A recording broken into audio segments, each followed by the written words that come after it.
ನಮಸ್ಕಾರ. ಪ್ರಪಂಚದ ಇಂದಿನ ಪ್ರಮುಖ ಸುದ್ದಿಗಳನ್ನ ನೋಡ್ತಾ ಹೋಗೋಣ. ನಾನು ರಂಜಿತಾ ಗೌಡ. ರಷ್ಯಾ ಹಾಗೂ ಉಕ್ರೇನ್ ನಡುವಿನ ಸುದೀರ್ಘ ಯುದ್ಧವನ್ನ ಕೊನೆಗಾಣಿಸಲು ನಾನಾ ಚರ್ಚೆ, ಶಾಂತಿ ಮಾತುಕತೆಗಳ ಕಸರತ್ತು ಮಾಡಿ ಇನ್ನೇನು ಶಾಂತಿ ಒಪ್ಪಂದ ಕೊನೆ ಹಂತದಲ್ಲಿದೆ ಎನ್ನುವಷ್ಟರಲ್ಲಿ ಇದು ಸಹ ವಿಫಲವಾಗುವಂತಿದೆ. ಇದು ಅಮೆರಿಕ ಅಧ್ಯಕ್ಷ ಡೊನಾಲ್ಡ್ ಟ್ರಂಪ್ ಪಿತ್ತ ನೆತ್ತಿಗೆ ಇರುವಂತೆ ಮಾಡಿತ್ತು. ಈ ಯುದ್ಧ ಮೂರನೇ ಮಹಾಯುದ್ಧ ಸೃಷ್ಟಿಸಲು ಕಾರಣವಾಗಬಹುದು ಎಂದು ಎಚ್ಚರಿಕೆಯನ್ನ ನೀಡಿದ್ದಾರೆ. ಈ ಕುರಿತು ಶ್ವೇತಭವನದಲ್ಲಿ ಮಾಧ್ಯಮಗಳು ಮಾತನಾಡಿದ ಟ್ರಂಪ್ ಯುದ್ಧವನ್ನು ನಿಲ್ಲಿಸುವ ತನ್ನ ಉದ್ದೇಶ ಹಾಗೂ ಪ್ರಯತ್ನಗಳನ್ನು ಪುನರುಚ್ಚರಿಸುತ್ತಾ ಈ ಯುದ್ಧವನ್ನ ತಕ್ಷಣವೇ ನಿಲ್ಲಿಸಲು ಪ್ರಯತ್ನಿಸುತ್ತಿದ್ದೇನೆ. ಉಭಯ ದೇಶಗಳು ರಾಜತಾಂತ್ರಿಕ ಮಾರ್ಗವನ್ನು ಅನುಸರಿಸದಿದ್ದರೆ ಪರಿಸ್ಥಿತಿ ಕೈಮೀರಿ ಹೋಗಬಹುದು. ಈಗಾಗಲೇ ಕಳೆದ ತಿಂಗಳು ಸುಮಾರು 25,000 ಸೈನಿಕರು ಈ ಯುದ್ಧದಲ್ಲಿ ಮೃತಪಟ್ಟಿದ್ದಾರೆ. ಪರಿಸ್ಥಿತಿ ಮುಂದುವರೆದ್ರೆ ಇದು ಮೂರನೇ ಮಹಾಯುದ್ಧಕ್ಕೆ ನಾಂದಿ ಹಾಡಬಹುದು ಎಂದು ತಿಳಿಸಿದ್ದಾರೆ. ನಾನು ಈಗಾಗಲೇ ಈ ವಿಷಯದ ಕುರಿತು ತಿಳಿಸಿದ್ದೆ ಎಂದ ಟ್ರಂಪ್, ಎಲ್ಲರೂ ಇಂತಹ ಆಟಗಳನ್ನು ಆಡುತ್ತಿದ್ದಾರೆ. ನಾವು ಮೂರನೇ ವಿಶ್ವ ಯುದ್ಧದಲ್ಲಿ ಕೊನೆಗೊಳ್ಳುತ್ತೇವೆ ಮತ್ತು ನಾವು ಅದನ್ನ ಸಂಭವಿಸುವುದನ್ನ ನೋಡಲು ಬಯಸುವುದಿಲ್ಲ ಎಂದು ಮೊದಲೇ ನಿಮಗೆ ಹೇಳಿದ್ದೆ ಎಂದು ತಿಳಿಸಿದ್ದಾರೆ. ಈ ಕುರಿತು ಮಾತನಾಡಿರುವ ಶ್ವೇತಭವನದ ಮಾಧ್ಯಮ ಕಾರ್ಯದರ್ಶಿ ಕರೋಲಿನ್ ಲೀವಿಟ್ ಕೂಡ ಅಧ್ಯಕ್ಷರು ಮಾಸ್ಕೋ ಮತ್ತು ಕೀವ್ ಎರಡೂ ಕಡೆಯವರೊಂದಿಗೆ ಸಂಧಾನಕ್ಕೆ ನಿಧಾನಗತಿಯ ಪ್ರಗತಿಯ ಬಗ್ಗೆ ತೀವ್ರ ಅಸಮಾಧಾನ ಹೊಂದಿದ್ದಾರೆ.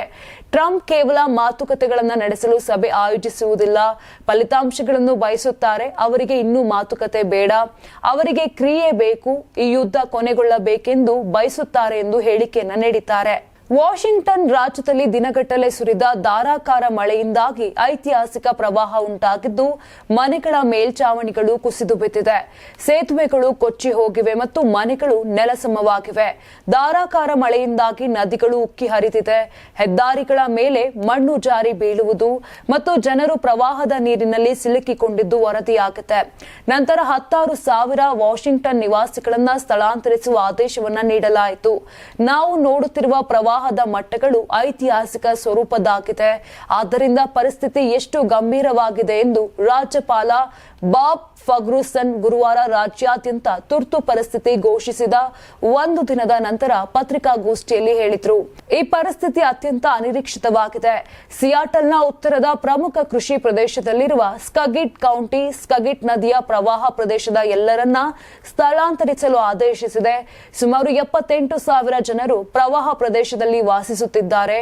ಮೌಂಟ್ ವೆರ್ನಾನ್ನಲ್ಲಿರುವ ನದಿಯ ಉದ್ದಕ್ಕೂ ಸ್ಥಳಾಂತರಿಸುವ ಸೂಚನೆಗಳನ್ನು ತಿಳಿಸಲು ತಂಡಗಳು ಗುರುವಾರ ತಗ್ಗು ಪ್ರದೇಶಗಳಲ್ಲಿ ಬಾಗಿಲು ತಟ್ಟಿದವು ಎಂದು ನಗರ ಅಧಿಕಾರಿಗಳು ತಿಳಿಸಿದ್ದಾರೆ. ವೆನಿಜುವೆಲಾ ಕರಾವಳಿಯಲ್ಲಿ ತೈಲ ಟ್ಯಾಂಕರ್ ಅನ್ನ ಅಮೆರಿಕದ ಸೇನಾಪಡೆ ವಶಪಡಿಸಿಕೊಂಡಿದೆ ಎಂದು ಅಧ್ಯಕ್ಷ ಡೊನಾಲ್ಡ್ ಟ್ರಂಪ್ ಹೇಳಿದ್ದಾರೆ. ಇದರೊಂದಿಗೆ ವೆನಿಜುವೆಲಾ ಅಧ್ಯಕ್ಷ ನಿಕೋಲಸ್ ಮಡುರೋ ಅವರೊಂದಿಗೆ ಸಮರ ತೀವ್ರಗೊಂಡಿದೆ. ಅಮೆರಿಕದಲ್ಲಿ ಮಾದಕ ವಸ್ತು ಉಗ್ರವಾದ ಜಾಲದ ಆರೋಪ ಮಡುರೋ ಮೇಲೆ ಇದ್ದು ವೆನಿಜುವೆಲಾದ ಮೇಲೆ ಹೆಚ್ಚಿನ ಒತ್ತಡ ಹೇರಲು ಟ್ರಂಪ್ ಪ್ರಯತ್ನ ಇದಾಗಿದೆ ಎಂದು ಹೇಳಲಾಗಿದೆ. ನಾವು ವೆನಿಜುವೆಲಾ ಕರಾವಳಿಯಲ್ಲಿ ಒಂದು ಟ್ಯಾಂಕರ್ ಅನ್ನ ವಶಪಡಿಸಿಕೊಂಡಿದ್ದೇವೆ. ನಿಜವಾಗಿ ಇದುವರೆಗೆ ವಶಪಡಿಸಿಕೊಂಡಿರುವುದು ಇದು ಅತಿ ದೊಡ್ಡದಾಗಿದೆ ಎಂದು ಶ್ವೇತಭವನದಲ್ಲಿ ಟ್ರಂಪ್ ತಿಳಿಸಿದ್ದಾರೆ. ಅಮೆರಿಕ ತೈಲ ಟ್ಯಾಂಕರ್ ವಶಪಡಿಸಿಕೊಂಡಿರುವುದರಿಂದ ಸದ್ಯ ಕ್ಯೂಬಾ ಸಂಕಷ್ಟದಲ್ಲಿದೆ. ಬಿಕ್ಕಟ್ಟಿನಿಂದ ಬಳಲುತ್ತಿರುವ ಕ್ಯೂಬಾ ಈಗಾಗಲೇ ತನ್ನ ಕೆಟ್ಟ ಆರ್ಥಿಕತೆ ಪರಿಸ್ಥಿತಿ ಮತ್ತು ವಿದ್ಯುತ್ ಗ್ರಿಡ್ಗೆ ಸಾಕಷ್ಟು ತೈಲವನ್ನ ಪೂರೈಸಲು ಹೆಣಗಾಡುತ್ತಿದೆ. ಈಗಾಗಲೇ ಹೆಣಗಾಡುತ್ತಿರುವ ಕೆಟ್ಟ ಪರಿಸ್ಥಿತಿಯನ್ನ ಇನ್ನಷ್ಟು ಹದಗೆಡಿಸುವ ಸಾಧ್ಯತೆ ಇದೆ. ಕಮ್ಯುನಿಸ್ಟ್ ಆಡಳಿತದ ರಾಷ್ಟ್ರವಾದ ಈ ದೇಶವು ಅಮೆರಿಕದ ನೆರೆಹೊರೆ ಮತ್ತು ದೀರ್ಘಕಾಲದ ಶತ್ರುವಾಗಿದ್ದು ದಿನನಿತ್ಯದ ಗಂಟೆಗಟ್ಟಲೆ ವಿದ್ಯುತ್ ಕಡಿತದಿಂದ ಬಳಲುತ್ತಿದೆ. ಇದು ಉತ್ಪಾದಕತೆಯನ್ನ ಕುಂಠಿತಗೊಳಿಸಿದೆ. ಇನ್ನು ಅಮೆರಿಕ ಅಧ್ಯಕ್ಷ ಡೊನಾಲ್ಡ್ ಟ್ರಂಪ್ ವೆನೆಜುವೆಲಾದ ಅಧ್ಯಕ್ಷ ನಿಕೋಲಸ್ ಮಡುರೋ ಮೇಲೆ ಒತ್ತಡ ಹೇರುತ್ತಿರುವುದರಿಂದ ಅಮೆರಿಕದ ಕ್ರಮವು ಅನೇಕ ಹಡಗು ಮಾಲೀಕರು, ನಿರ್ವಾಹಕರು ಮತ್ತು ಹಡಗು ಏಜೆನ್ಸಿಗಳನ್ನ ಜಾಗರೂಕರನ್ನಾಗಿಸುತ್ತಿದೆ ಮತ್ತು ಅನೇಕರು ಯೋಜಿಸಿದಂತೆ ಮುಂದಿನ ದಿನಗಳಲ್ಲಿ ವೆನೆಜುವೆಲಾದಿಂದ ನೌಕಾಯಾನ ಮಾಡಬೇಕೆ ಎಂದು ಮರುಪರಿಶೀಲಿಸುತ್ತಿದ್ದಾರೆ ಎಂದು ಮೂಲಗಳು ತಿಳಿಸಿವೆ.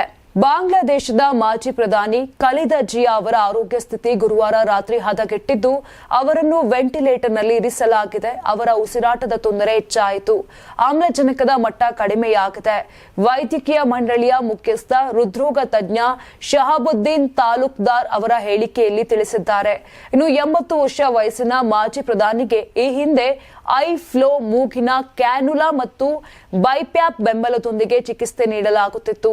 ಆದರೆ ಯಾವುದೇ ಸುಧಾರಣೆ ಇಲ್ಲದ ಕಾರಣ ಅವರ ಶ್ವಾಸಕೋಶ ಮತ್ತು ಇತರ ಪ್ರಮುಖ ಅಂಗಗಳಿಗೆ ವಿಶ್ರಾಂತಿ ನೀಡಲು ಅವರನ್ನ ಚುನಾಯಿತ ವೆಂಟಿಲೇಟರ್ನಲ್ಲಿ ಇರಿಸಲಾಗಿದೆ. ಬಾಂಗ್ಲಾದೇಶ ರಾಷ್ಟ್ರೀಯತಾವಾದಿ ಪಕ್ಷದ ಅಧ್ಯಕ್ಷೆ ನವೆಂಬರ್ 23ರಿಂದ ಬಹು ಆರೋಗ್ಯ ಸಮಸ್ಯೆಗಳಿಂದಾಗಿ ಢಾಕಾದ ಯವರ್ ಕೇರ್ ಆಸ್ಪತ್ರೆಯಲ್ಲಿ ಚಿಕಿತ್ಸೆಯನ್ನ ಪಡೆಯುತ್ತಿದ್ದರು. ಅವರ ಮೂತ್ರಪಿಂಡದ ಕಾರ್ಯವು ಸಂಪೂರ್ಣವಾಗಿ ನಿಂತು ಹೋಗಿದೆ ಮತ್ತು ನಿಯಮಿತವಾಗಿ ಡಯಾಲಿಸಿಸ್ಗೆ ಒಳಗಾಗುತ್ತಿದ್ದಾರೆ ಎಂದು ಮಂಡಳಿಯು ತಿಳಿಸಿದೆ. ಪ್ರಸ್ತುತ ಅವರಿಗೆ ರಕ್ತ ವರ್ಗಾವಣೆಯ ಅಗತ್ಯವಿದೆ ಎಂದು ಹೇಳಿದರು. ಮಂಡಳಿಯು ಅವರ ಮಹಾಪದ ನಿಯಮದಲ್ಲಿಯೂ ಸಮಸ್ಯೆಗಳನ್ನು ಪತ್ತೆ ಹಚ್ಚಿದೆ. ಜಪಾನ್ನಲ್ಲಿ ಪ್ರಬಲ ಭೂಕಂಪ ಸಂಭವಿಸಿದೆ. ಕಂಪನದ ತೀವ್ರತೆ ರಿಕ್ಟರ್ ಮಾಪಕದಲ್ಲಿ 6.7ರಷ್ಟು ದಾಖಲಾಗಿದೆ. ಕಳೆದ 24 ಗಂಟೆಗಳಲ್ಲಿ 5 ಬಾರಿ ಭೂಮಿ ಕಂಪಿಸಿದೆ ಎನ್ನುವ ಮಾಹಿತಿ ಲಭ್ಯವಾಗಿದೆ. ಹಾನಿಯ ಪ್ರಮಾಣ ಇನ್ನೂ ತಿಳಿದು ಬಂದಿಲ್ಲ. ಆದರೆ 33 ಮಂದಿ ಗಾಯಗೊಂಡಿದ್ದಾರೆ ಎಂದು ತಿಳಿದು ಬಂದಿದೆ. ಭದ್ರತಾ ಸಂಸ್ಥೆಗಳು ಡೇಟಾವನ್ನ ಸಂಗ್ರಹಿಸುತ್ತಿವೆ ಮತ್ತು ವಿವರವಾದ ಮಾಹಿತಿಯನ್ನ ನಿರೀಕ್ಷಿಸಲಾಗುತ್ತಿದೆ. ಭೂಕಂಪದ ಕೇಂದ್ರ ಬಿಂದು ಮೇಲ್ಮೈಯಿಂದ ಕೇವಲ 10 ಕಿಲೋಮೀಟರ್ ಆಳದಲ್ಲಿ ಇತ್ತು. ಹೆಚ್ಚಿನ ಹಾನಿ ಸಂಭವಿಸುವ ಸಾಧ್ಯತೆ ಇದೆ. ಕಳೆದ 24 ಗಂಟೆಗಳಲ್ಲಿ ಜಪಾನ್ನಲ್ಲಿ ಸಂಭವಿಸಿದ 5ನೇ ಭೂಕಂಪ ಇದಾಗಿದೆ. ಜಪಾನ್ ಹವಾಮಾನ ಸಂಸ್ಥೆ ಪ್ರಕಾರ ಶುಕ್ರವಾರ ಈಶಾನ್ಯ ಜಪಾನ್ನಲ್ಲಿ 6.7 ತೀವ್ರತೆಯ ಭೂಕಂಪ ಸಂಭವಿಸಿದೆ. ಸುನಾಮಿ ಎಚ್ಚರಿಕೆಯನ್ನ ಕೂಡ ನೀಡಲಾಗಿದೆ. ಈ ವಾರದ ಆರಂಭದಲ್ಲಿ 7.5 ತೀವ್ರತೆಯ ಪ್ರಬಲ ಭೂಕಂಪ ಸಂಭವಿಸಿತ್ತು. ಪೆಸಿಫಿಕ್ ಮಹಾಸಾಗರದ ಕರಾವಳಿಯಲ್ಲಿ ಬಿರುಕುಗಳು, ಸಣ್ಣ ಹಾನಿ ಮತ್ತು ಸುನಾಮಿಯನ್ನ ಉಂಟು ಮಾಡಿತ್ತು. ಜಪಾನ್ನ ಪ್ರಮುಖ ದ್ವೀಪವಾದ ಒನ್ಯುವಿನ ಉತ್ತರದ ತುದಿಯಲ್ಲಿರುವ ಅಮೋರಿ ಕರಾವಳಿಯಲ್ಲಿ ಸೋಮವಾರ ಸಂಭವಿಸಿದ ಭೂಕಂಪದಲ್ಲಿ ಕನಿಷ್ಠ 34 ಜನರು ಗಾಯಗೊಂಡಿದ್ದಾರೆ.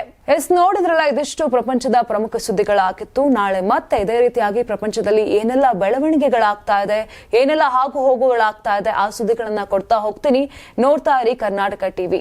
ನೀವು ಸಣ್ಣ ಆಗ್ಬೇಕಲ್ವಾ? ಅದು ಒಂದು ಉತ್ತಮ ಆಹಾರದಿಂದ ಸಣ್ಣ ಆಗ್ಬೇಕಲ್ವಾ? ಪ್ರತಿದಿನ ನಮ್ಮ ಜೀನಿ ಸ್ಲಿಮ್ ನ ಯೂಸ್ ಮಾಡಿ ಯಾವುದೇ ಸೈಡ್ ಎಫೆಕ್ಟ್ ಇಲ್ದಂಗೆ ನೀವು ಸಣ್ಣ ಆಗ್ತೀರಾ.